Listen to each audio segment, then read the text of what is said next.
Delhi NCR के साथ पूरे यूपी में शुक्रवार को एक बार फिर अचानक मौसम बदल गया। यूपी के कई शहरों में तेज हवाओं के साथ में जोरदार बारिश हुई।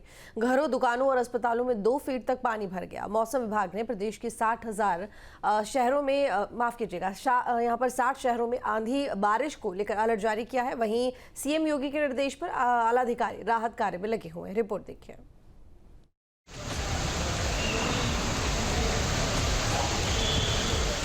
यूपी में आंधी बारिश को लेकर जारी अलर्ट के बीच प्रदेश में आंधी और बारिश से हाहाकार मच गया। कई सड़कें जलमग्न हो गई तो कहीं पेड़, टीन शेड टूट कर गिर गए, जबकि आकाशीय बिजली के कहर के चलते कई लोगों की जान भी चली गई। यही नहीं, आंधी बारिश के चलते कई फसलें भी बर्बाद हो चुकी हैं। दिल्ली एनसीआर में शुक्रवार को एक बार फिर अचानक मौसम बदल गया। सुबह सुबह दिल्ली के साथ नोएडा, ग्रेटर नोएडा, गाजियाबाद, सहारनपुर, मथुरा, गाजियाबाद, आगरा, बुलंदशहर समेत 20 शहरों में तेज हवाओं के साथ जोरदार बारिश का दौर जारी रहा।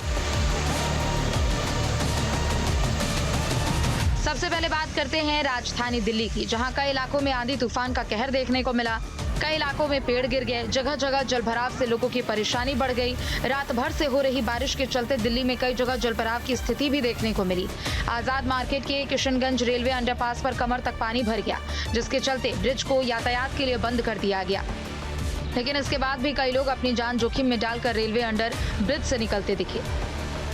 दिल्ली के अंदर जिस तरीके से देर रात बारिश स्टार्ट होती हुई नजर आई, उस बारिश की वजह से लगातार परेशानियां भी अब सामने आती नजर आ रही है। वहीं बात करें, सरकार की तरफ से लगातार वादे किए जा रहे हैं कि तमाम मानसून के आने से पहले तैयारियां जो है वो की जाएंगी, मगर हम किसी आज़ाद मार्केट अंडरपास की तस्वीरें दिखाएं वो भी कहीं ना कहीं डरावनी है, क्योंकि आपको दिखाई दे रहा होगा आगे सीवर लाइन जो है वो फुल है, जिसकी वजह से लगातार पानी जो है वो आ रहा है। और रास्ते में की बात करें, क्योंकि रात को जिस तरीके से बारिश देखने को मिली, उसके बाद तमाम रास्ते जो है वो बंद हो चुके हैं। यहाँ पर बात करें आज़ाद मार्केट की अंडरपास की, तो देखिए यहाँ पर जिस तरीके से पानी भरा हुआ है, उससे तो साफ चीज़ जाहिर होती है कि सरकार की तरफ से तमाम वादे किए जाएं, मगर वो वादे जो है वो फेल होते नजर आ रहे हैं। देखिए यहाँ पर एक साइकिल वाला जो है सिलेंडर रिक्शे जो है यानी कि कह सकते हैं जो गैस सिलेंडर है उनको लेके आ रहा है किशनगंज साइड से आज़ाद मार्केट साइड पे, और वो कितना डूबा हुआ है वो बिल्कुल आपको दिखाई दे रहा होगा तस्वीरों के अंदर। मगर यहाँ पर बात करिए, देखिए इसकी परेशानी ये है क्योंकि उसके पास कोई रास्ता नहीं है, इसीलिए वो इस रास्ते का इस्तेमाल कर रहा है। रास्ते की बात करें तो कहीं ना कहीं दिल्ली पुलिस की तरफ से इस रास्ते को बंद जरूर कर दिया गया है,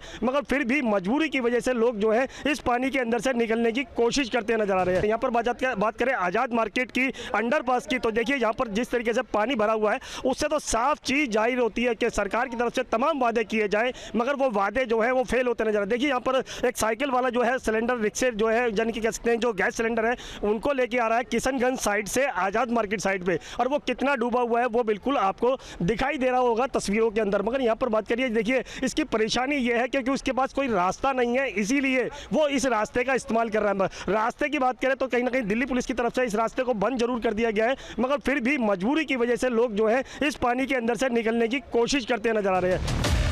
वहीं नोएडा के कई इलाकों में भी जलभराव देखने को मिला है। नोएडा में तेज आंधी से कई इलाकों में पेड़ टूट गए, जगह जगह जल जमाव से लोग खासे परेशान दिखे। हवा इतनी तेज थी कि गमले, होर्डिंग, टीन शेड भी उड़ गए, पेड़ों की टहनियां टूट गई और कारों पर गिर गए।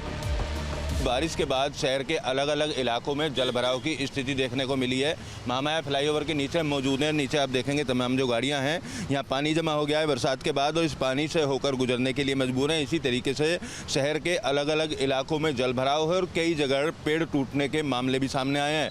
कई सेक्टरों की बिजली 3 से 4 घंटे तक गुल रही, कुछ इलाकों में अभी भी बत्ती गुल है। तेज आंधी होने के चलते कहीं ना कहीं बिजली के जो तार हैं उनमें खराबी आई। बिजली विभाग लगातार उनकी मरम्मत करने का काम जरूर कर रहा है। वहीं अगर तापमान की बात की जाए तो तापमान में काफ़ी गिरावट दर्ज की गई है। जिस तरीके से मौसम वैज्ञानिकों द्वारा अनुमान जताया गया था कि मई के पहले सप्ताह में गर्मी से लोगों को राहत मिलेगी, लिहाजा आसमान में बादल अभी भी छाए हुए हैं और आने वाले 1-2 दिन तक इसी तरीके का मौसम रहने का जो अनुमान है मौसम वैज्ञानिकों द्वारा जताया गया। कुछ ऐसा ही हाल ग्रेटर नोएडा का भी रहा। यहाँ भी आंधी बारिश का कहर देखने को मिला। लोगों को भले ही गर्मी की मार से कुछ समय के लिए राहत तो मिल गई, लेकिन आंधी तूफान बारिश से परेशानी जरूर बढ़ गई है। एनसीआर में मौसम सुहाना हो गया है। मौसम ने करवट बदल दी है। तेज तूफान के बाद तेज बरसात शुरू हो गई है। तस्वीरें हम दिखाएंगे झमाझम बरसात होने के बाद जो गर्मी से लोगों को राहत मिली है। आप देखेंगे इस समय ये हाईवे की तस्वीरें हैं, जो वाहन है वो एक्सप्रेस फर्राइटें भरते हुए नजर आ रहे हैं बरसात में। लगातार तेज बरसात में जिस तरह करवट बदली है, मौसम ने करवट बदल दी है, उससे साफ नजर आ रहा है कि मौसम सुहाना हो गया है, लोगों को गर्मी से राहत मिलती हुई नजर आएगी। लगातार तेज बरसात होने के बाद आसपास लोगों में कहीं ना कहीं जो किसान हैं और जो लोग हैं उनमें कहीं ना कहीं खुशी भी नजर आ रही है। लगातार तेज बरसात के बाद होने के बाद लोगों ने जिस तरह गर्मी से राहत ली है तो झमाझम बरसात शुरू हो गई है और तेज बरसात का लोग आनंद भी लेते हुए नजर आ रहे हैं। उधर मथुरा का हाल तो इससे भी खराब रहा। यहाँ सड़कें तालाब बन गई, घरों, दुकानों और अस्पतालों में 2 फीट तक पानी भर गया। लोग जान जोखिम में डालकर रेलवे लाइन को क्रॉस करते दिखे। देर रात हुई बारिश ने मथुरा शहर को तालाब में तब्दील कर दिया है। तिराहे चौराहे पूरी तरह जल भराव दिखाई दे रहा है। यानी साफ तौर पर एक तस्वीर दिखाएंगे, ये नए बस स्टैंड की है। यहाँ 5 फुट पानी इस बस स्टैंड के नीचे वाले जो निकास है, वहां से जो रास्ता है, आम रास्ता है, वो पूरी तरह जल भराव से यहाँ पूरी तरह वाहन बंद है। देखिए बड़ी संख्या में जो लोग यहाँ से किस तरीके से जान जोखिम में डालकर निकल रहे हैं। जल भराव की समस्या शहर में बहुत पुरानी है, लेकिन नगर निगम इस ओर कोई ध्यान नहीं दे रहा है। कुछ दिन पहले ही नगर निगम ने दावा किया था कि जो शहर के नाले हैं वो पूरी तरह सफा कर दिए गए हैं, साफ सफाई हो गई है। लेकिन जब कुछ घंटे रात बारिश हुई तो उसने पूरी तस्वीर बदल दी और नगर निगम की पोल खोल कर रख दी। देखिए ये पूरा रास्ता रेलवे ट्रैक की तरफ जाता है, लेकिन यहाँ पर इन लोगों को रोकने वाला कोई नहीं है। बड़ी रेलवे लाइन है, यहाँ के तमाम ट्रेनें गुजर रही हैं, तो लाइन पर होकर, रेलवे ट्रैक पर होकर लोग जान जोखिम में डालकर निकल रहे हैं, अपनी जान जोखिम में डाल के। देखिए किस तरीके से जो यात्री है या श्रद्धालु है वो बड़ी संख्या में आ रहे हैं, अपने सामान को अपने सर पर रखकर लेके आ रहे हैं। तो तमाम समस्याओं से लोग जूझ रहे हैं और यही कह रहे हैं कि मथुरा में लगातार बड़ी संख्या में श्रद्धालुओं का आवागमन रहता है।